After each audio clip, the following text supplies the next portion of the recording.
Celebrity star तूफानी लाल यादव हैं।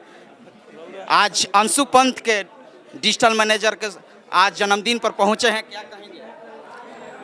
अब तरी कुछ हो जाओ तब न कहल जाई, हो जाए दी कुछ। अरे हो रहा है, आए आप बधाई दीजिए। अंशु भैया के हमने के दिल से मनाई जा, वहाँ के सादा जीवन सुखमय बीते, हमने के कहम हम जा घींच ले थोनू, तो हमने के यही मनाई जा हमेशा वहाँ खुश रही। कैसे कि हमने के बुरा वक्त भी रहे तो सब लोग ये साथ दिहल, वो में यहाँ के बढ़ चढ़ के साथ दिल रही। सच्चाई बात बा, कोनो बनावटी नहीं खे। बहुत साथ दिए थे, इसीलिए आज यहाँ पर आए हैं। ऐसा नहीं है कि सतवे दिला साइल में। आपका भी डिजिटल मैनेजर हैं, आपका चैनल का। हाँ हाँ, भाई बानी भाई सन व्यवहार करी ना ऐसा में।